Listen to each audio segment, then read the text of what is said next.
কিশোরগঞ্জবাসী যখন সব গজব থেকে উদ্ধার হয়েছে, ফজু পাগলা নামে এক গজব কিশোরগঞ্জবাসীর উপরে চাপাইয়া দিছে। প্রিয় তারেক রহমান, কিশোরগঞ্জবাসীকে উদ্ধার করেন এই শীর্ষ মুজিব সন্ত্রাসী ফজলুর রহমান থেকে। এই সন্ত্রাসীর জ্বালায় কিশোরগঞ্জবাসী অতিষ্ঠ, কিশোরগঞ্জবাসীর মান মর্যাদা চলে যাচ্ছে।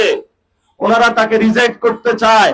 আপনি অন্য কাউকে দেন, তবে ফজু পাগলা থেকে কিশোরগঞ্জবাসীকে উদ্ধার করেন।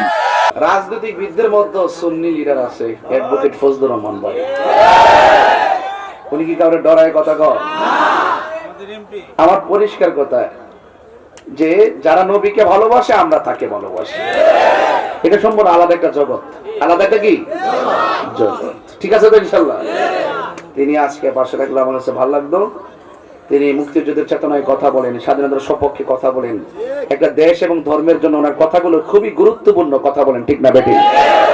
আপনিও করেন, আপনিও এইভাবে কথা বলেন, আপনার প্রশংসা করবো। ঠিক আছে কিনা?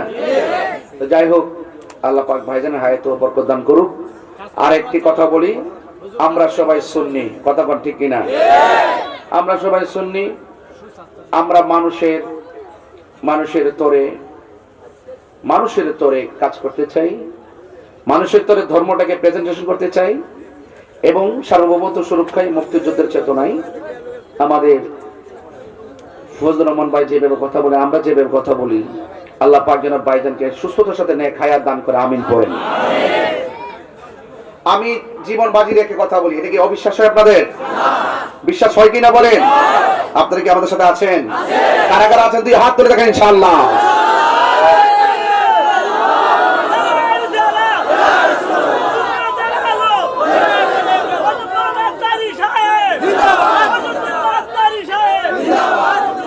সকলে বলি আলহামদুলিল্লাহ। আর মায়ার সরকার আলহামদুলিল্লাহ।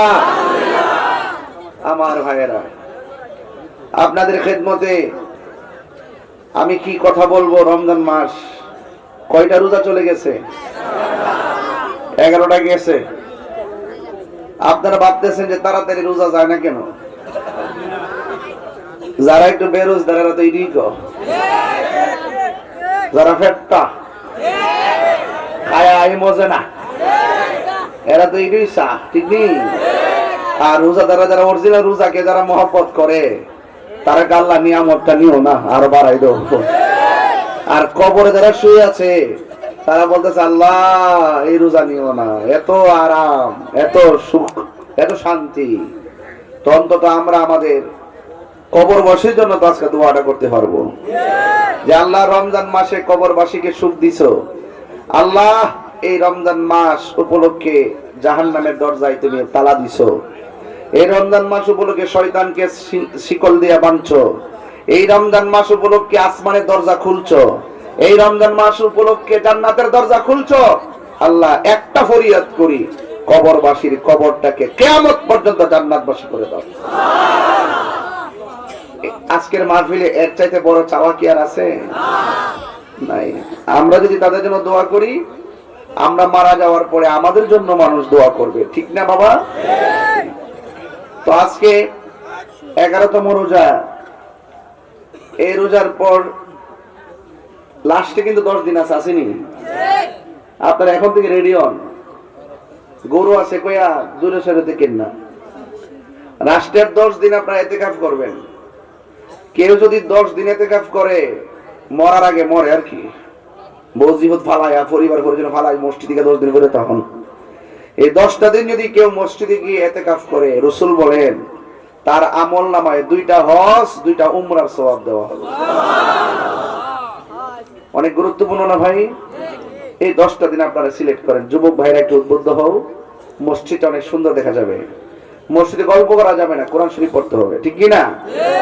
যাক, তবে 11 রোজার পর 12, 12 পরে 13, 13 পরে 14, 15, 16, 17, এই যে 17ই রমজান, এই যে 17ই রমজান আসতেছে, আপনারা জানেন এই 17ই রমজান কিন্তু মুসলমানরা কাফেরদের সাথে সরাসরি সম্মুখ যুদ্ধ হয়েছে। এই যুদ্ধের নাম হলো বদরের যুদ্ধ। মাসটা কি মাস? জোরে কন্ত বাবাজি, আরো বড় করে কন্ত।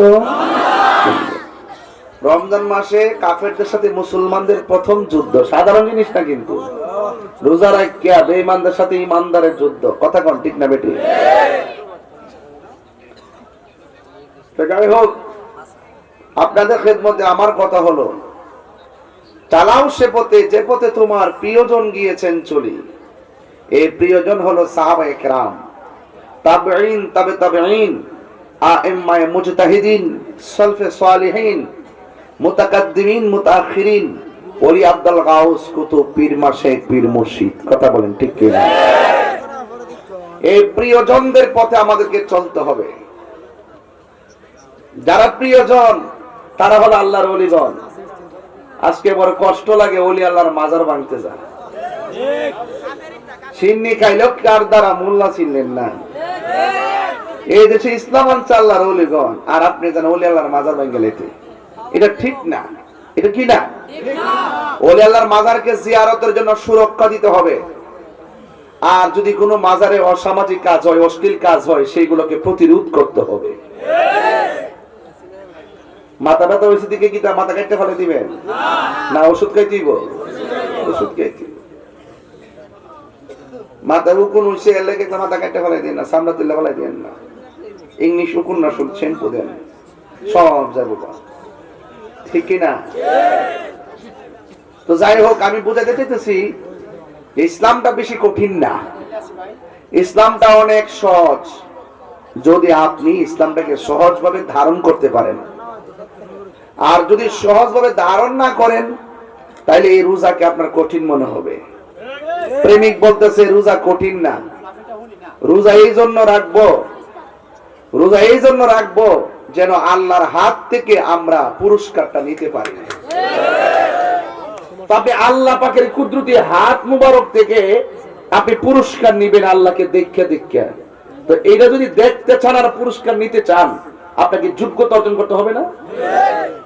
ফ্যাক্টরি খাইয়া ঈদগার মাঠে সবার আগে যায় দাঁড়াইতে শরম নাই, লাভ ছাড়া এগুলো, লাভ ছাড়া। এখন বলতে কিনা বলো, আবার ঈদগার ময়দানের সামনে যাইব, শরমও করে না। মগাড়ি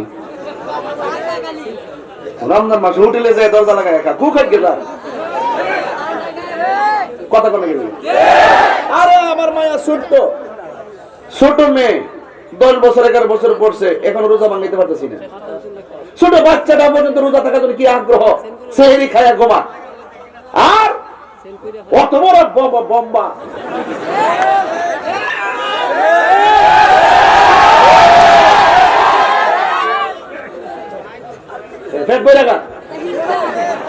কত কেমন লাগে ঘন্টা দিয়ে? অসুস্থ যদি হয় এটা ভিন্ন কথা।